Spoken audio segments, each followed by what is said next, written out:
In the first 4 episodes, you had the opportunity to hear about my story and the journey of my small business. I'm so excited that I get to start bringing other creators on my podcast and share their stories with you too. In this week's episode, I'll be hosting my very first guest, Kristen, with Simply Joy Creations by Kristen. We are going to dive into her journey as a booth owner and her love of mixed media. She is so talented, and I know you guys are going to love her as much as I did from the moment I met her. Welcome to the Rescued and Upcycled podcast with weekly inspiration, tips on trying new techniques, and overall real talk about owning your own DIY business. Now here's your host, Sonnet Ullenbrock. Welcome back to Rescued and Upcycled. I'm your host, Sonnet Ullenbrock. I want to thank you all for joining me in the first 4 episodes of my podcast as you guys all got to know me a bit better. In today's episode, I'm so excited to introduce you to my good friend, Kristen Reed of Simply Joy Creations by Kristen. Kristen is so talented, you guys, and is well known as an amazing mixed media artist. I love all her beautiful creations, so let's bring Kristen on. Welcome, Kristen, and thank you so much for being my very first podcast interview. I met Kristen when I was first thinking about launching my membership group, you guys, and I wanted to interview a few of my viewers. And I tossed out the idea, and I wanted to just get feedback from them about my membership program that I wanted to host. And Kristen was one of my very first viewers who reached out and agreed to participate in that group. I'm so happy she did. So welcome, Kristen. Thank you so much for being on the podcast.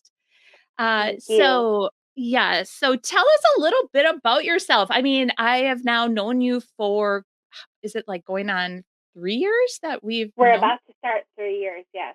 Yes. So every day I feel so blessed that you came into my life.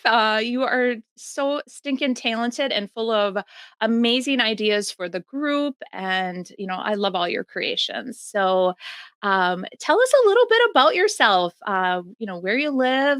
I know you have a hubby. Yes, currently I live in Philadelphia, Pennsylvania, with my husband. Absolutely am loving this new chapter of life.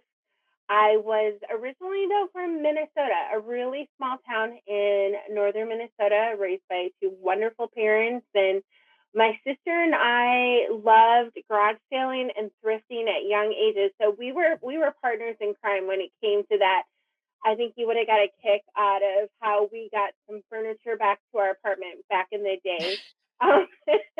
Awesome. So that has been really fun. You always are asked, like, when you grow up, what would you like to be? And my answers were, I wanted to write a book, I wanted to be an artist, I wanted to be a motivational speaker, and I wanted to be an interior designer. However, I ended up being a math teacher. And so I know for over 11 years, I taught math. Most of it was in southern Minnesota in a small town. But I tried to incorporate creativity as much as I could in my classroom. We were building castles. We were we were building board games. Any way that I could incorporate creativity into the classroom, I was finding ways to do it.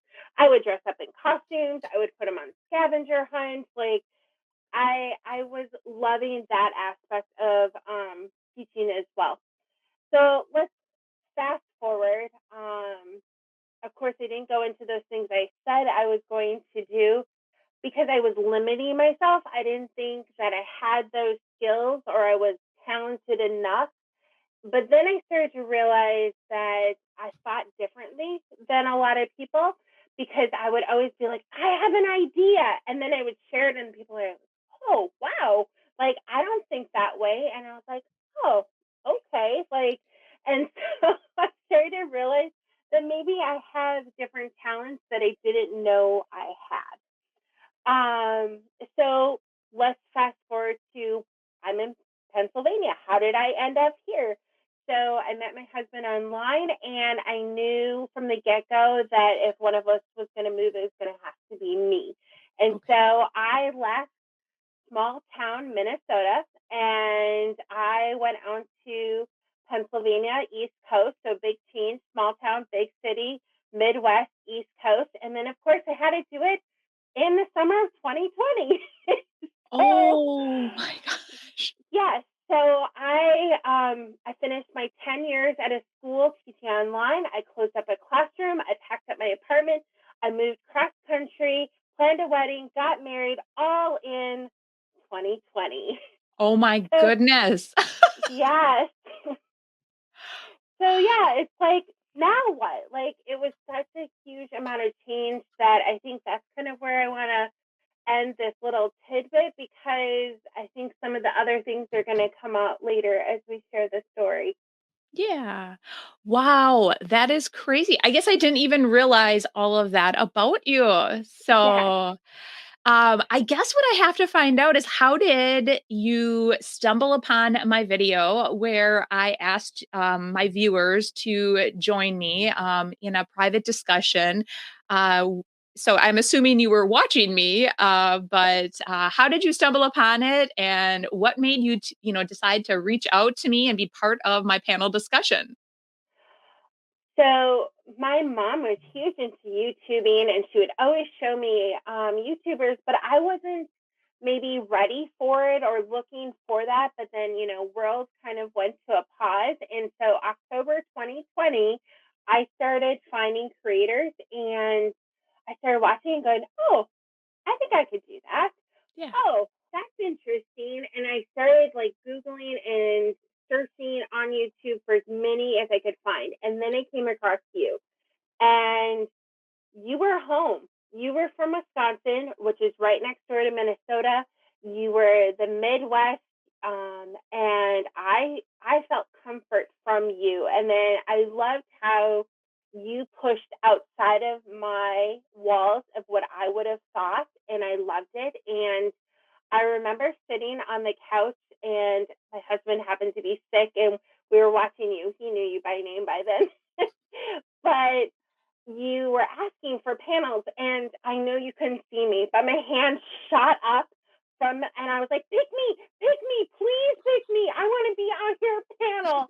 Like I had been cheering you on from the moment that I landed on your channel and I wanted to help you out. Like I wanted to do whatever you needed so that you could be successful. That's why I wanted to be on your panel. Like I geeked out ahead of time. I went through your numbers. I was trying to, like, I didn't know what you were going to ask. And so I was going to come in prepared. I love it. Well, it is funny because now thinking back, I remember one time you said, "Yeah, did you know that you get more views when you use the word shabby chic or something like that?" And I'm like, "I do." And I was like, "How does she know that?" Well, now I know Yeah. why. That's awesome. Oh. Yes. So so your initial you just wanted to help me out, and then Yes. it was funny because in that group of individuals that I had, I didn't know if any of you would be interested in the membership group. So then when I Yes. officially opened it up, I was pleasantly surprised that a majority of the people that were part Mm-hmm. of my group, my initial call, actually are part of my membership group. And you were one. So Yes. Yes. what I guess like from cheering me on to joining the membership, like how did that all happen? It's a great question. Um, After that panel discussion, because you and Heather were both on there, and you were two of my top watching YouTube videos, and so I think belonging was probably the biggest reason why I joined. It was still in the midst of our country on pause, and I didn't have a lot of connections. And so this was creativity, this was a community.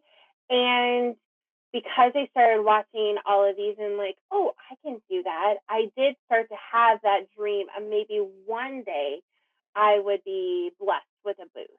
And so I think that was kind of where it came. But to be honest, it was really, I wanted a community. I wanted to belong. And during the panel, that was your heart. You wanted a place where creators could come and know that they're not alone, be encouraged, be inspired, be educated. And that was something I was like, yes, I'm in. Awesome. Yeah. Well, and that's what I wanted to get across, but sometimes you never know how people are going to No. take it. So, yes. Oh, and then I was so excited that, once you joined the group, Yes. very short, I'm trying to think like it was pretty quick. I feel like you came into the booth, not having, or came into the membership, not having a booth, not Yes. having anything. Yes. And then all of a sudden, I remember you came to one meeting and you're like, "You guys, I have a shelf. I just got a shelf." And I'm Yes. like, "Oh my gosh." It was so Yes. exciting. So, how did that all transpire? Yeah, it was so crazy. Because I think we started what, April 2022, right? I think that was correct. Yes. Yes, yes, it was. And I had craft shows lined up, so I had started that realm, and so I was getting into it, like dipping my toe into all of it. But I was like, I don't know if it's going to become any more than that. So I actually in August was like, oh, I am going to start making cards. That's how I'm going to do it. I'm going to kind of switch what I'm doing, and I'm going to do it that way. And I was checking out a couple of places for a booth, and it was a day after I had part-time taught at the college, and it was somewhere I had seen. I liked it. I was on their wait list, and I went in, and it was just a couple days before September. It was late August, and I went in there, and the owner happened to be there, and I brought up again, like, oh yeah, I would, like a booth, blah blah blah. And she's like, well, I have a space, you want it? And my eyes got huge, like, okay, like, I went and we looked at it, and it was just a tall bookshelf. And I was like, well, I gotta go talk to my husband about it. And we talked about it, text her back, okay. And like literally 2 days later was setting it up. And I think the crazy thing about it was I didn't think it was going to happen. And so I had craft shows lined up. And so I wasn't prepared to split between having a permanent location and having the craft shows. But you know what? Sometimes the unexpected is a good thing.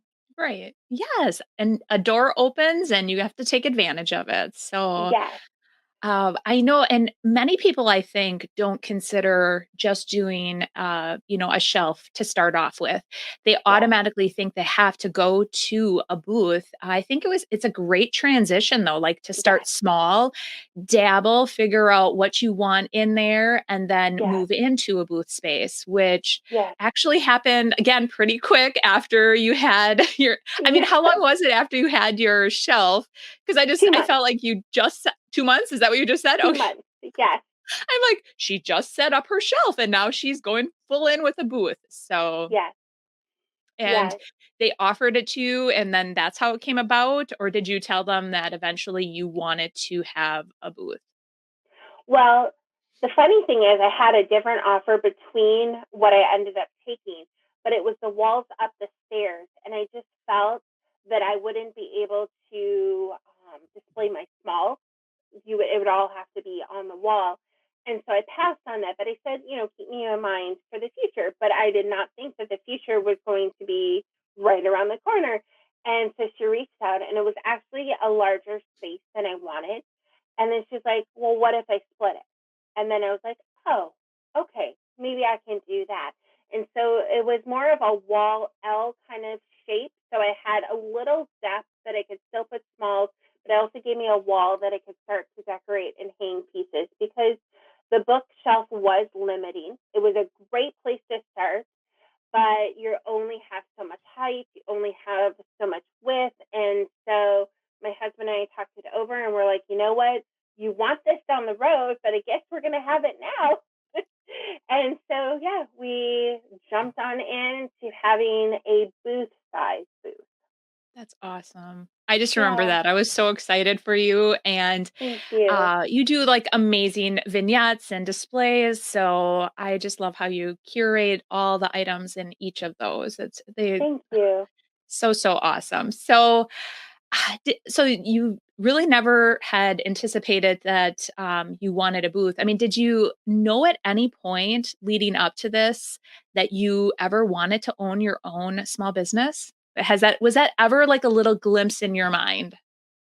Actually, yes. Back in college, a friend and I would talk about wanting a little shop together. She was a very talented baker, and I would be more of the creative side, and we joked around it. So I felt like it was a dream for another lifetime, and maybe like farther down the road. And I know my mom and I talked that if we were in the same town, maybe we could have started something together. But it was just one of those far off dreams that you just never thought was going to come true. And then again, October of 2020, all you YouTubers, you influenced me. That is um, awesome. that it realized, well, maybe I want this to be a real dream, not Mhm. just one that's far off. So I think it was always planted. I just maybe didn't tend to it until that time. Yeah. Okay. And now for all you listeners, Kristen has now even moved from that booth to an even Yes, bigger booth, I and that did. was something recent. So Yes, I love how a business can be, ever changing, and you yes, can, as your business grows and as you grow as a small business owner, yes, then you can expand to do different things. So I love that. yes. What has like one of your biggest challenges been being a booth owner and, like even juggling your full time as a teacher, correct? No, not at this time, but yes. Okay. Um, I think it was the learning curve, and doubting myself. I think you start to compare and you look at others, you look what you're lacking. Again, going back to that common thread of like, oh, should I be doing this? Well, I think I can do this, but where's my niche? And I think when you are searching for it, you have to just find yourself. And I think that can be a huge hurdle, but I think it can also be really rewarding as you find that. hmm So, like similar to that of like imposter syndrome, like you're Yes. yes. I think we all have that. If Yeah. any of I can't imagine one person saying that they don't have that Right. because you can be so confident, but then on the flip side, you can just feel like there are days where you like don't feel like like it should be. So, Yeah. all right. So that has been one of your biggest challenges. What was something that, with your business that you didn't expect? Was there something that you didn't expect with booth life or with your small business? I think I'm going to go back to maybe the start of Simply Joy. It was a very pivotal point. So I had dabbled with, a craft show, and it ended up being a complete flop. But because of that, it opened doors for the next one. And I think it was November of 2021. And it was a success. Like it blew both of us away, like my husband and I. And I think at that moment, we realized it could happen. Like, Mhm, and if that had not happened, I don't know if I would be here, where I'm at. And kind of makes me think of your story on how little things along the way really, when you look back, are huge. And so I think that that was so unexpected when we saw the success. Like I pretty much had sold out the first day, and it was a 2-day sale, and just it blew our minds. It just blew our minds. And so I think don't limit yourself, and you don't know what is going to happen. And I think be open to the next chapter, even if you don't feel you're ready, because mhm, I think you're very well aware that these nudges of moving to a bigger booth wouldn't have happened had they not been almost pushed on me. Like, oh yeah, I'll get there, I'll do that. Yep, but I'm not ready yet because such a perfectionist that I feel like it needs to be a certain way. And I think um, the unexpected and the nudges is almost the most rewarding, if that makes sense. mhm. I know, like, I have had to deal with perfectionism as well because not every project is going to turn out perfect or, No. not everything is. And sometimes you just have to, accept the imperfections of something. And Yes. I remember that booth though that you were talking about, that show. It was your displays. It was how you had your booth displayed, which really helped, I think, drive those sales. So I think that is so key with the proper, having the proper tools Yes. to like booth displays, like creating those vignettes. Oh, and plus your products are pretty darn amazing too.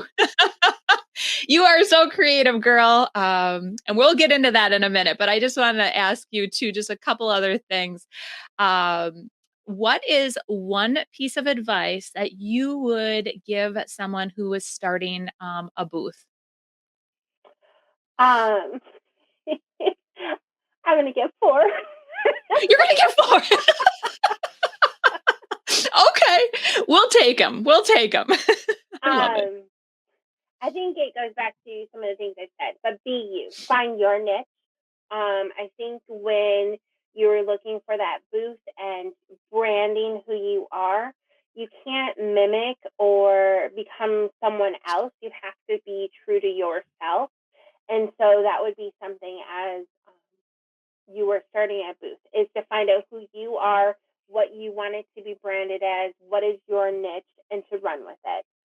Second, grace. Give yourself some grace because there's going to be some times where things go absolutely perfect, and other times it just has to be good enough because that's where you're at. And there's a quote that talks about being your best you doesn't mean pushing yourself to a breaking point. And I think that needs to be applied to you as a booth owner is that you have to have that balance and realize you need to give yourself some grace. You need to create for yourself because we love it because we're creative and it's our outlet. But I think you also have to make sure that you are feeding your creative soul, that you need to be taking care of yourself in that way. And so that doing some things that are just for you. And then here's my practical piece. Take photos. You can't Yes. take enough photos for you to go back and look at what you've been doing and to celebrate those wins, to be like, ooh, that worked, oh, that didn't. And then to advertise for yourself because I think that's something too that your photos can promote yourself and you have to do that.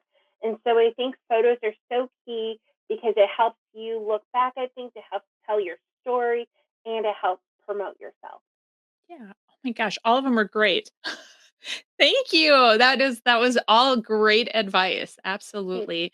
I know sometimes like when I'm getting ready for shows, you do remind me often to give myself grace because I am Yes, one to push myself to try to get as much done.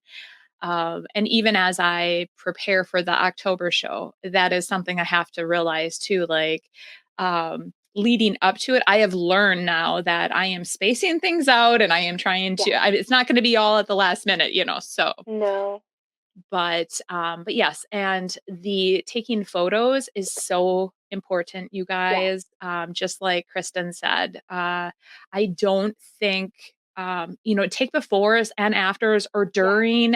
It just makes your people who follow you more interested in what you're doing yes, too, and to look back. yes, Like even if you do a booth one year and you want to do it again, look back at those photos, see like you said, look what worked, what didn't. So that yes. definitely is very, very important. I love it. Um, one last question about the business, and then I want to dive into all things mixed media. But where do you see your business growing or going like in 5 years or 10 years? What do you want from your business? Oh, wow. That's quite the question, isn't it? It is. Um, well, I think thank you for letting me have some time to soak that in because I don't know how I would have answered it. And then it kind of goes back to when I was that little girl on wanting to write a book, wanting to be an artist, a motivational speaker, and an interior designer. And I think it all kind of wraps up into the booth. And so I think that I want to add or incorporate some more writing elements. Now, how that looks, like I know you've nudged me on a blog, but is it a blog? Is it an ebook? Is it something down that, line? But I definitely want to incorporate that. I think the artistry, I want to continue to grow. I want to continue to expand my creativity and my knowledge. And so that is something that I see doing. I also, with the motivational, I want to encourage other creators. I want to encourage those that don't call themselves a creator. I want them to find that way to create just for themselves. And that probably is going to come in some sort of tutorial form. I'm scared to say it out loud. Maybe YouTube. But I do see that as a form of getting out there and encouraging others. And again, I think because my love of vignettes, which I'm excited you're going to expand more on that coming up, but I love it. I love setting it up, and I think that's where I get that feed for that interior design. I get to put it out there and to display it and help others see the vision of how they could use it. So I think all of that is going to be encompassed in the next 5-10 years, but I just want to keep dreaming. I don't really want to put a limit or expectation on what it is because I didn't plan this 5 years ago. And here Mhm. I am. So I think dreaming, just to keep dreaming. I love it. Yes, I agree. And I think you can do both those things. You could write an Yeah. ebook and you can be a blogger. I think um, Kristen is amazing with words. So, I mean, you really are. That's why right away when I was considering starting my own blog, I'm like, Kristen needs to start one. You definitely do. I think it would be amazing, and I know you would have a ton of people reading, so and following Well, you, thank but well, that was a great insight into, your booth and how you started that. But really, it all stems back from your creating. And really, what I know you so well for is your mixed media. you. And Kristen showed me the light, and Yeah. I have now found the love of mixed media also. Yeah. She taught a class during a Tuesday night membership meeting, and she really taught us how to layer and use different textures and items to create that mixed media. And I remember too sitting there and she's like, just put it on, add more and do this. And I know that many of us were like, what? You want us to do what? And after you start doing it, Yeah. it now it becomes so natural because now I'm Yeah. like, I can apply these techniques to, furniture pieces. I can apply them Yeah. to my other smalls. It's not Yeah. just like, different, No. small, like paper creations. It can be applied to Right. so many other things. So, how did you actually discover this love of mixed media? I think I've had it for as long as I was a little girl. I love doing the collages, like cutting out of the magazines and, creating the beautiful collages. I remember my art teacher saying, though, but that's not art. And I'm like, but I love it. Like, I love this. And then, got introduced to paper crafting. I started making cards and doing other things. And of course, I mean, I talked about being a teacher and loving to incorporate things. So I think all these things were starting to come together that I like this and I like that. And why do I have to choose? And um, I became really sick in 2016, and it was quite the year. It was not good. And so it went, 2016 into, 2017. And it was December 19th, 2017. And when you're sick, you don't have a lot of energy for a lot of things, but then you also realize the importance of taking care of yourself. Like you really have a pause on life. And I'd always wanted to go. It was called Kelly Gow's Studio, and the owner was Kelly Gow. And I had seen her work, and I had always wanted to go. and it was for the moment. I asked a couple of friends. One couldn't come, one could. I said, "You want to go? Like, let's just do this." And she was mixed media. She did these amazing creations, just so talented, and it became healing. It really did. And so I was hooked. I started coming monthly, bringing new people. Like, she knew me by name, and yeah, I just absolutely fell in love because I felt like everything that I had loved about creating, about art, was now all in one. Like, I felt like it belonged. It made sense. And I went from there. And so then a few months down the road, she introduced me to journaling with it. And at that point, because I don't know if you've ever done all those canvas painting classes, at one point in time, how many more canvases can you have, but yet you still want to do it? And so she introduced the art journal where I could do it in one journal and I could continue page after page. And again, like I said, it was so healing because you could just put it down just for you. Like, it was, Mhm. oh, it was just for you. And so I think that's where the birth of mixed media really happened, but there were so many things prior to it that led me to that place. Oh, that is awesome. I love it. And I know, and you do showcase your journal on your channel, don't you? Because Yes. that's what you keep on. I think you call it when you create for yourself. Is it once a week you do that? You sit down and you just make time for yourself to create, and that's what you're I try, yeah. showcasing. Hmm. Awesome. I love it. So, what makes you feel really inspired? Like, what inspires you the most? So, when you're, sitting down and you're trying to come up with a project, where do you get your inspiration? Probably from my supplies. I know. I know. That's awesome Most because of honestly, yeah. I know. I love to thrift. I mean, I just love to do it, and I love old books. And I love the ones that are falling apart. I love the beautiful illustrations, and so I think a lot of it comes from that. But since jumping into mixed media slash, I would call it junk journaling, I started to think of packaging different. Ooh, that's pretty. Can I use that? And so I think it goes back to the way that I think. Ooh, I have an idea. Like, and how do I explain that? I don't know. It's just how my brain works, that I just have something comes in and I run with it. I kind of know what you mean.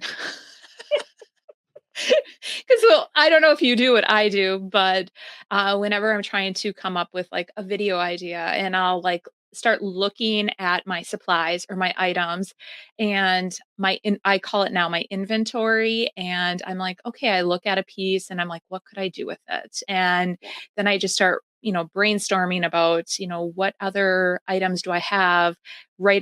at hand that I can upcycle.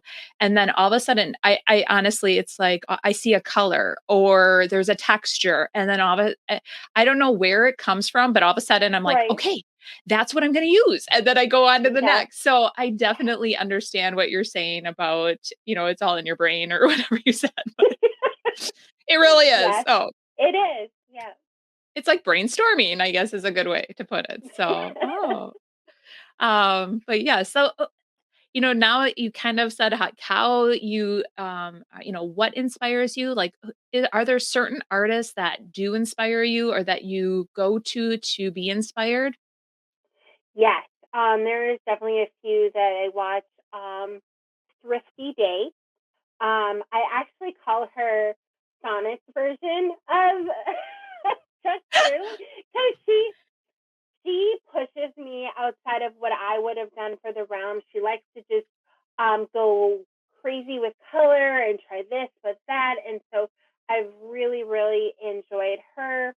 And I'm so, I hope I pronounced it, Johanna, I think Okay. is her name. And she has been a lot of fun, and she's trying to incorporate more drawing and art into it. But it's just, I don't know. I like taking a little from this and a little from that. And I think it goes back to, you have to find out you, like be you. Like you're not trying to mimic anyone. You're just trying to be inspired by them Mhm. um and run with it. Just go Right. for it. Try it. Yes. And that's what I say too. Like, even with all my videos, when I create a video and I've had viewers say, I don't have that piece, or I don't have that Yeah, paper, or I don't have that stamp.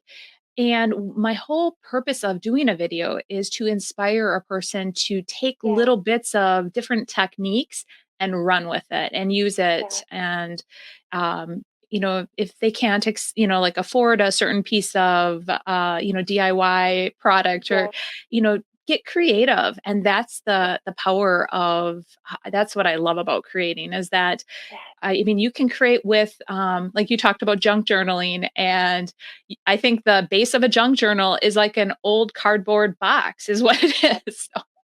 So you yeah, can create with basically all junk if you had to. yeah, So yeah.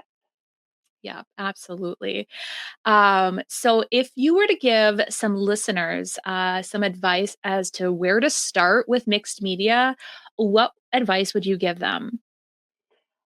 Start small. What do I mean by that? Altered trading cards. And so it's the size of a playing card. And Tater Buggin, she was the one, she was doing one a day. I did not keep up with her. Wow, way to go, one a day for a whole year. But I know, but it was starting small because you're not intimidated by something that small, that you're willing to try something. You're also don't have a lot of space to fill up because the larger a canvas is, the more you have to fill it, more you have to do. And start with layers, okay? Do 2 layers the first time, okay? Try 3 layers. Try two different mediums and work up from that. I don't think that you need to jump in and buy everything that you see. I think that's a lot of times that we're like, ooh, that's cool, and you buy almost too much, and then it becomes overwhelming. So I would start with, a glue stick, some paper, whether it's vintage or new. Start with a little paint. Again, it could be clay based, it could be acrylic, it could be watercolor, and just work your way up from there. You don't have to go crazy to start with. Right. That's a really good point. I think that a lot of creators do that. Like, I'm to blame myself too, Yeah, that when I see something, I want everything. I want to be able to do this and that, and right. like start small, learn one, like you said, layer with 1 or 2 layers. And I love that Yeah. idea, because I can see how then it can become overwhelming too, because you have Yeah. so much stuff and you don't know Hmm. what to choose from. So, Right. and I have to mention too that Kristen is the one that really put me on hymnal paper, and I have been. I love it. Yeah. It was during that class that you taught you Yeah. said add a little background, and it can be as simple as like a stamp, like a background stamp, or the hymnal paper. And Yeah. I went on a hunt, and I was trying to find him. It took me forever to find some real good vintage hymnal paper, but Yeah. you have the best luck, because you find well, and maybe it's your creativity too, because you look at the title and then you Yep. create the page based on the title of the hymn, or Yeah. the musical paper. So I love that. So now, you have your booth, and you have Yeah. this love of mixed media, and you now are starting to host classes. So you are Yeah. already teaching. Yeah. So tell us a little bit about that, and how that's like all started, and and how it's helping your business. Well, I actually started while I was still full time teaching in Minnesota. Um, Student council found out that I like to take those kind of classes. And so on their exploratory days, they're like, hey, will you teach them? So I started there by offering it on those days. And then when I was introduced to this booth space, the owner said, well, one of the things we have is we have a place to offer classes. And my eyes lit up, and she could tell because, again, sharing creativity with others was something that I completely value. I think it's important. Um, And I think that it's very healing, as I brought up, that, art doesn't have to always be something that you sell, even though that's what we choose to do. Um, it can be just for you. And so I have started to do classes, and I'm making goals of doing it at least once a month. Right now, I'm really focusing on the little because I think it's important to get that creativity started at a young age. And I'm looking forward to expanding it to all ages because I really do have a heart for it to go um, to women. I think that, again, women are so busy with life that they forget to pause. And so I want that just to be a time where they get to just be, they get to just feel, they get to just, have fun and get their hands a little dirty because, mixed media is a little messy, and just have fun. Right. Well, and I just love how, it started off you going to, I can't even remember the gal's name, that initial creator from the mixed media, and you went to all her classes, and you almost now have become her. You are, you know what I mean? Like you are offering those things, and really think about how you touched or you were touched by her and how Yeah. she really helped you heal, and you can do the same for so many. So I love that. I really do. I think it's great. It's like a full circle. So, Yes. yes. And the other thing too that I want to mention is that during the membership meetings, you always talk about feeding your own soul and learning new Yes. techniques and staying Yes. really on top of it and fresh. Yes. What other things are you wanting to learn? What other techniques are there any? Oh, yes. I mean, yes. Right. Um, I'm always wanting to learn too. So you probably could yeah, go on and on, right? right. Oh, I don't know if I'm going to say this right, but someone was watching. She was using a paint called gouache or gouache. It's like Yes. yes, acrylic and watercolor together, but the vibrancy.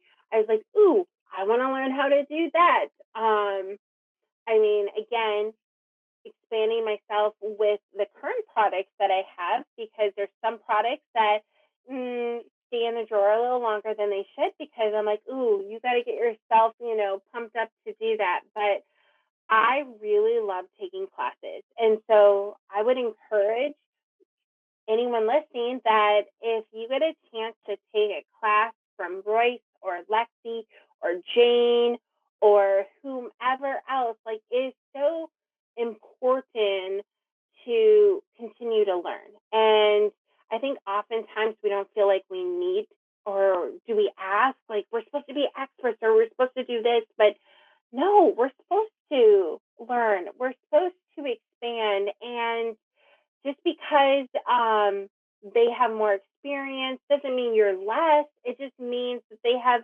something to show you. And I think oftentimes we almost feel like we need to hoard our talent or not share it. And I'm so grateful to everyone who shared their talents so that I could be here today. Like, if those that essentially paved the way when I started watching on YouTube, then I wouldn't be here. So thank you to all of you who are putting yourselves out there so that we can learn. And I feel like I need to do that too. I feel like I need to pay it forward by sharing and encouraging others because, like you said, full circle. Yep. Well, that makes my heart so happy.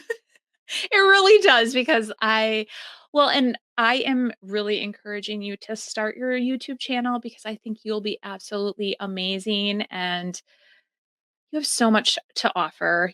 All your amazing talents. So you are Thank you. so stinking talented. You do not give yourself enough credit. So, um, but well, where can our viewers find you if they want to be inspired by you as much as I am?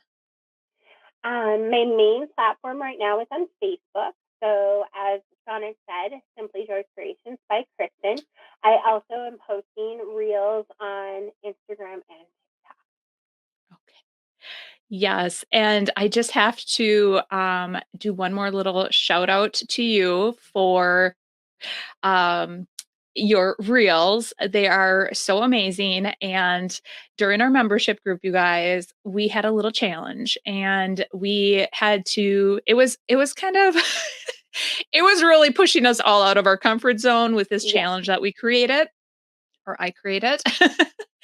But Kristen like went above and beyond and she learned Canva and taught herself so many amazing things during this challenge. And so definitely go out, follow her on Facebook, TikTok, Instagram, on all those places, and hopefully very soon on YouTube, right? Maybe. Right? I hope so.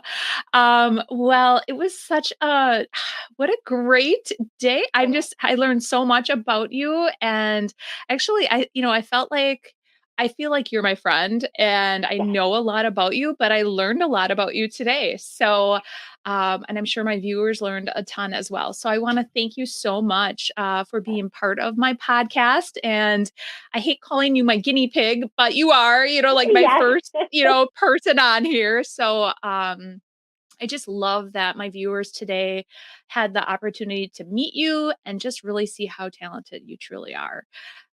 So thank you, thank you. And so that is basically a wrap of this episode. You guys, in next week's episode, though, as Kristen kind of hinted, I'm going to be talking all things vignettes, which is definitely one of my favorite topics. I love all things vignettes, and so we are going to dive right into that. But if you haven't already and you are listening on any of the podcast platforms, definitely go ahead, rate, review, and subscribe so you don't miss an episode. And for everyone, you can also find me on Instagram and Facebook at Sonnets Garden Blooms, where I will post sneak peeks and just a ton more content over there. Well, I hope you guys enjoyed today's episode, and we will see you next week. Bye.